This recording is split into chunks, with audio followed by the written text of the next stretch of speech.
ভাই ও বোনেরা, একটু থামুন। আজ আমি আপনাদের এমন কিছু কথা বলতে চাই যেগুলো আমরা জানি কিন্তু মানি না। আমরা সবাই আল্লাহকে ভালোবাসি বলি, কিন্তু আল্লাহর জন্য সময় কতটা দিই একবার ভেবে দেখেছেন? আমরা নামাজ দেরি করি, কোরআন পড়া কালকে করব বলি, তাওবা করব এই আশায় দিন পার করি। কিন্তু ভাই, আপনি কি জানেন মৃত্যু কখনো কাল বলে না।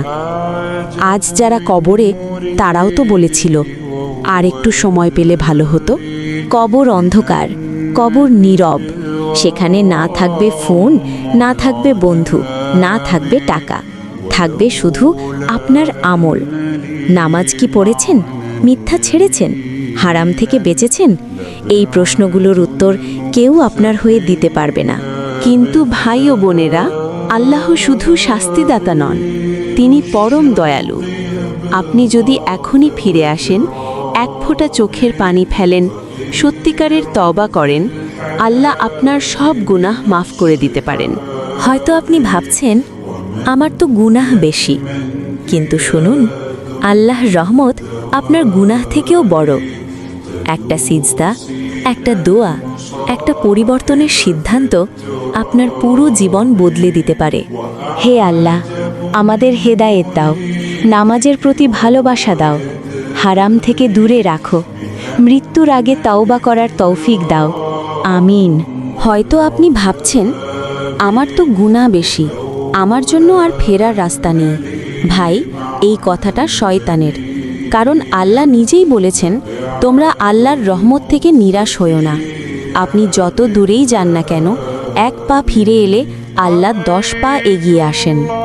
রাতে যখন সবাই ঘুমায়, হৃদয়টা হঠাৎ ভারী হয়ে আসে, অজানা এক শূন্যতা অনুভব করেন। ওটাই আল্লাহর ডাক। তিনি ডাকছেন, ফিরে এসো আমার বান্দা। মানুষ পাশে থাকে স্বার্থে, সময় থাকলে, কিন্তু আল্লাহ থাকেন সব সময়, সব অবস্থায়।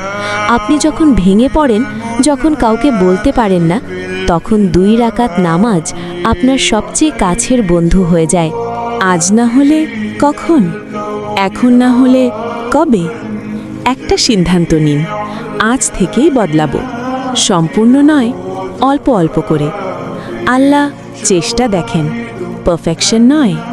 কারণ ভাই, মৃত্যু কোনো নোটিশ দিয়ে আসে না। আজ যে কণ্ঠে কথা বলছি, আগামীকাল হয়তো এই কণ্ঠ কবরের নীরবতায় হারিয়ে যাবে। তখন আফসোস কোনো কাজে আসবে না। আল্লাহ, আমাদের অন্তর পরিষ্কার করে দাও, আমাদের চোখে পানি দাও, তাওবার পানি। আমাদের শেষ নিঃশ্বাস যেন ঈমানের সাথে হয়। ভাই, একবার নিজেকে প্রশ্ন করুন, আজ যদি আল্লাহ আমাকে ডাকেন, আমি কি প্রস্তুত? আমার নামাজ, আমার চোখ, আমার জিহ্বা সব কি আল্লাহর সামনে দাঁড়ানোর মতো?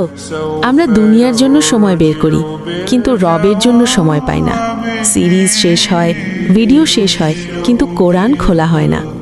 ভাই, এই অবহেলাই একদিন আমাদের চোখে পানি এনে দেবে। কিন্তু শুনুন, আল্লাহ অল্প আমলকেও বড় করে দেখেন। একটা হাসি, একটা ভালো কথা, একটা গোপন সিজদা, এগুলোই হয়তো আপনার জান্নাতের দরজা খুলে দেবে। গোপনীয়তার করা ইবাদত কেউ দেখে না। যেখানে শুধু আপনি আর আল্লাহ, সেই ইবাদতই সবচেয়ে প্রিয়। রাতে চুপচাপ বলা, হে আল্লাহ, আমি দুর্বল, এই স্বীকারোক্তি আপনাকে শক্ত করে তোলে। ভাই, জান্নাত শুধু পুরস্কার না, এটা শান্তি, যেখানে আর কষ্ট নেই, আফসোস নেই, চোখের পানি নেই। একটু কষ্ট এখন সহ্য করলে চিরকালের শান্তি অপেক্ষা করছে। ভাই, আমরা অনেক সময় বলি মন চায় না, কিন্তু সত্যটা কি জানেন? মন নামাজে বসে না, মন কোরআনে বসে না, মন বসে দুনিয়াতে। আর মনকে যেদিকে বসান, সেদিকেই সে অভ্যস্ত হয়ে যায়। আজ একটু কষ্ট করে নামাজে বসুন, কাল মন নিজেই টান দেবে। আপনি কি জানেন আল্লাহ কোন চোখের পানি সবচেয়ে পছন্দ করেন? যে চোখের পানি লোক দেখানোর জন্য না, ফেসবুকের জন্য না, শুধু আল্লাহর জন্য। এক ফোঁটা অশ্রু হয়তো আগুন নিভিয়ে দিতে পারে।